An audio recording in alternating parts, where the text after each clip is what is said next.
Right, ఇప్పుడు ఆదిలాబాద్ వెళ్దాం. జోషి మా ప్రతినిధి లైవ్ లో సిద్ధంగా ఉన్నారు. జోషి చెప్పండి, ఏదైతే 10th క్లాస్ ఈ మిస్సింగ్ అయిన ఒక కట్ట అంటే ఈ ఎగ్జామ్స్ పేపర్ లీకేజ్ అవడం ఒక ఎత్తు అయితే, ఈ క్వశ్చన్ ఆన్సర్స్ పేపర్స్ మిస్సింగ్ అవడం అనేది ఇంకొక ఇష్యూగా నడుస్తుంది. అంటే ఈ పేపర్లు బయటకు రావడం ఒకటి, దీన్ని జాగ్రత్త చేయడానికి కూడా కనీసం నిర్లక్ష్యం వహిస్తున్నారు. అంటే ఏమనుకోవాలి? దీనికి సంబంధించి అధికారులు ఏమంటున్నారు? డిఈఓ ఏం సమాధానం చెప్తుంది?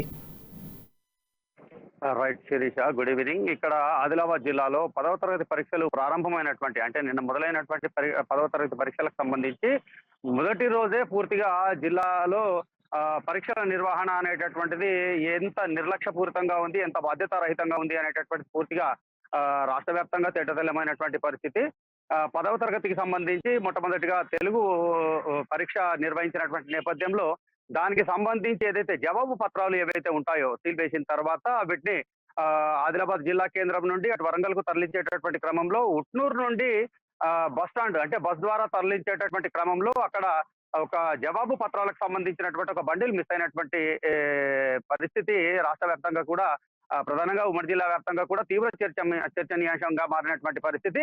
అంటే ఈ యొక్క సబ్జెక్టును మనం చూసినట్లయితే పరీక్షల నిర్వహణకు సంబంధించి అధికార యంత్రాంగం ఎంత నిర్లక్ష్యంగా ఉంటుంది, ఎటువంటి దీనికి సంబంధించినటువంటి ముందు చర్యలు తీసుకున్నారు అనేటటువంటిది ఇక్కడ పూర్తిగా స్పష్టంగా మనకు తెలుస్తోంది. అయితే దీనిపైన నిన్న మిస్ అయినటువంటి ఆ యొక్క బండల్కు సంబంధించి నిన్న రాత్రి వరకు కూడా గాలింపు చర్యలు చేపట్టినటువంటి పరిస్థితి.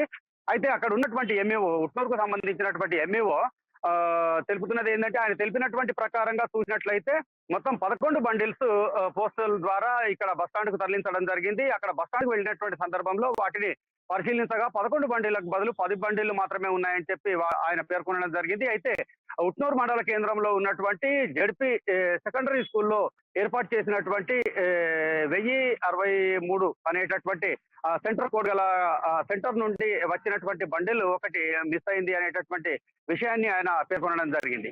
అయితే వాస్తవంగా చూసినట్లయితే ఇప్పటి వరకు కూడా ఈ రోజు అక్కడికి వెళ్లి ఉట్నూరు మండల కేంద్రానికి వెళ్ళినటువంటి జిల్లా అడిషనల్ కలెక్టర్ షేక్ రిజ్వాన్ బాషా, అలాగే జిల్లా విద్యాశాఖ అధికారి ప్రణీత ఇద్దరు అక్కడికి వెళ్లి ఇటు పోస్టల్ డిపార్ట్మెంటు, అటు మండల విద్యాశాఖ అధికారులు, ఇటు పరీక్షలకు సంబంధించినటువంటి అధికారులు, అలాగే పోలీసు యంత్రాంగం వీళ్ళందరితో కూడా అక్కడ పూర్తిగా విచారణ చేపట్టినటువంటి పరిస్థితి. దాదాపు 3-4 గంటల ఆ యొక్క చర్చ సాగినటువంటి పరిస్థితి విచారణకు సంబంధించి. అయితే ఇప్పుడు ప్రస్తుతం ఉన్నటువంటి పరిస్థితులు దాదాపు ఇంకొంత సమయం గడిచినట్లయితే 24 గంటల టైం గడుస్తున్నప్పటికీ కూడా ఆ యొక్క మిస్ అయినటువంటి బండలు ఎటుపోయింది అనేటటువంటి విషయాన్ని పైన మాత్రం ఇంకా ఎటువంటి స్పష్టత రానటువంటి పరిస్థితి. ఒకవేళ అక్కడ ఉట్నూరులో ఎక్కడైనా పడిపోయినట్లయితే కనుక వెతకడానికి 24 గంటల సమయం పడుతుందా అనేటటువంటి ప్రశ్న తలెత్తుతోంది. ఇంకోవైపు వాస్తవంగా ఇక్కడ ఉన్నటువంటి చట్టాలు ఏవైతే పోలీసులు, కోర్టులు అనేటటువంటిది, అంటే కేసులు అనగానే ప్రజలమైనటువంటి ఏదైతే భయంకరమైనటువంటి భయపడేటటువంటి వాతావరణం ఏదైతే ఉందో అది కూడా ఇక్కడ ఈ మిస్ అయినటువంటి బండిలు దొరకకపోవడానికి కారణమవుతుందా అనేటటువంటి అనుమానాలు కూడా తలెత్తుతున్నాయి. వాస్తవంగా పడిపోయినటువంటి బండిలు కనుక ఎవరికైనా దొరికినట్లయితే దాన్ని అప్పగిస్తే తగు పారితోషికం ఇవ్వబడును అని చెప్పేటటువంటి ఒక ప్రకటన రూపంలో వాట్సాప్ లో ఇక్కడ ఉట్నూరుకు సంబంధించినటువంటి అధికార యంత్రాంగం ద్వారా పూర్తిగా చక్కర్లు కొడుతున్నటువంటి పరిస్థితి. నిజంగా ఒకవేళ ఎవరికైనా దొరికినప్పటికీ కూడా సిన్సియర్ గా నిజాయితీగా అది తీసుకొచ్చి సంబంధిత అధికారులకు ఎవరికైనా అప్పగించినప్పటికీ కూడా దీనిపైన ఇది ఎక్కడ దొరికింది, ఏ విధంగా దొరికింది, ఎవరెవరు ఉండే ఇటువంటి వివరాలన్నీ కూడా ఆరా తీసేటటువంటి క్రమంలో వారిని ఎక్కడ ఎంక్వైరీ చేస్తారు అనేటటువంటి భయం కూడా జనాలలో ఉందా అనేటటువంటి ప్రశ్న కూడా తలెత్తుతున్నటువంటి నేపథ్యం. అయితే ఇప్పుడు మొత్తానికి చూసుకున్నట్లయితే మొట్టమొదటి రోజునే ఈ యొక్క పూర్తిగా బాధ్యతారహితమైనటువంటి వ్యవహారము అనేటటువంటిది రాబోయే రోజుల్లో ఇక్కడ జిల్లాలో నిర్వహించేటటువంటి 10వ తరగతి పరీక్షలకు సంబంధించినటువంటి జాగ్రత్త చర్యలు ఏ విధంగా ఉంటాయి, ఎంత డొల్లతనం ఉంది అనేటటువంటి విషయాన్ని మాత్రం మనకు స్పష్టంగా తెలుపుతోంది. మొత్తానికి గంటల తరబడి చేసినటువంటి ఈ యొక్క దీనికి సంబంధించినటువంటి విచారణలో ఇప్పటివరకైతే తేలింది ఏంటి అని అంటే ఏమి ఫలితం అయితే ఎటువంటి రానటువంటి పరిస్థితి అయితే నెలకొంది. జోషి, అలాగే ఈ డిఓ ప్రణీత ఏమంటున్నారు? ఈ ప్రశ్నాపత్రాలు మిస్ అయినాయి, దీనికి సంబంధించి తల్లిదండ్రులు గాని విద్యార్థులు గాని ఎటువంటి సమాధానం చెప్తున్నారు? విద్యార్థుల భవిష్యత్ అయితే అగమ్యగోచరంగానే కనిపిస్తూ ఉంది. అంటే ఎవరి మిస్ అయ్యాయో తెలియదు, ఏం మిస్ అయ్యాయో తెలియదు, ఎన్ని పేపర్స్ మిస్ అయ్యాయో తెలియని పరిస్థితి నెలకొంది.